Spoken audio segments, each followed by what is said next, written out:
शरद पूर्णिमा के बारे में तो आप सभी जानते होंगे। हिंदू धर्म में तो इस दिन को इतना खास माना जाता है क्योंकि चंद्रमा जो है इस दिन अपनी चांदनी में अमृत बरसाता है, ये हम मानते हैं। इसकी कथा के बारे में और इस दिन चढ़ाए जाने वाले खीर के प्रसाद के बारे में हम सब आपको बताएंगे आज की इस वीडियो में, मगर इसे अकेले मत देखिएगा, अपने अपनों के साथ भी जरूर शेयर कीजिएगा इस वीडियो को।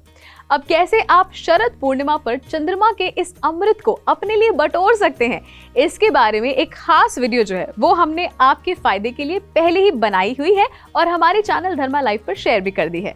आज के लिए आइए चलते हैं शरद पूर्णिमा की कथा की ओर, मगर उससे बिल्कुल पहले जल्दी से हमारे चैनल धर्मा लाइव को लाइक, शेयर और सब्सक्राइब कर लीजिए। तो अब बढ़ते हैं शरद पूर्णिमा की पावन कथा की ओर। देखिए, शरद पूर्णिमा इस साल 9 अक्टूबर को मनाई जाएगी। इस दिन ये कहते हैं कि चांद अपनी 16 कलाओं से परिपूर्ण होता है और इस दिन भगवान विष्णु और देवी लक्ष्मी की पूजा करने से घर में इनका वास और आशीर्वाद बना रहता है। इस दिन को देवी लक्ष्मी का जन्मदिन भी माना जाता है। अब शरद पूर्णिमा की कथा जो है वो कुछ ऐसे शुरू होती है कि एक समय पर दूर देश में एक साहूकार रहता था। साहूकार के घर पर 2 बहुत सुंदर कन्याओं ने जन्म लिया, लेकिन इन 2 कन्याओं की सिर्फ सूरत ही नहीं, सीरत में भी बहुत भिन्नता थी।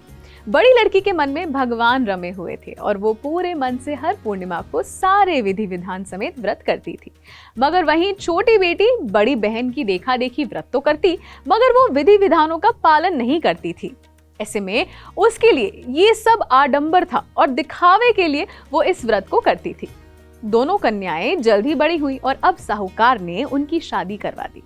बड़ी बेटी की जिस घर में शादी हुई उनके तो भाग ही खुल गए। धन धान्य से परिपूर्ण होने के अलावा बड़ी बेटी ने सुंदर संतान से भी घर के सुख को बढ़ा दिया और सब खुशी खुशी रहने लगे। मगर वही छोटी बेटी पर एक अलग दुख आ पड़ा। छोटी लड़की को संतान तो होती मगर वो जीवित नहीं बचती थी। कई बार जब ऐसा हुआ तो छोटी लड़की ने एक ज्ञानी ब्राह्मण को बुलाकर उनसे इसके पीछे का कारण पूछा। ब्राह्मण ने उनकी बातों को सुनकर गणना लगाई और उसे बताया, तुमने पूर्णिमा के व्रत को अधूरे मन से किया और इसके सारे नियम नहीं निभाए, इसी कारण तुम्हें अधूरे व्रत करने का दोष चढ़ता रहा। ये उसी का परिणाम है। छोटी बेटी डर गई और उसने अब निश्चय किया कि वो पूरे मन से पूर्णिमा का व्रत करेगी। व्रत को करने के बाद इस बार जब उसकी संतान हुई तो उस संतान ने भी कुछ ही समय में दम तोड़ दिया। मगर इस बार छोटी बेटी ने युक्ति लगाई। उसने अपनी बड़ी बहन को अपने घर बुलाया। उसके आने से पहले छोटी बेटी ने अपने मृत बच्चे को एक पीढ़ी पर ढककर रख दिया। जैसे ही उसकी बड़ी बहन आई, उसने बैठने को वही पीढ़ी उसे दी। जैसे ही वो पीढ़ी पर बैठने को हुई, अचानक से बच्चा जी उठा और जोर जोर से रोने लगा।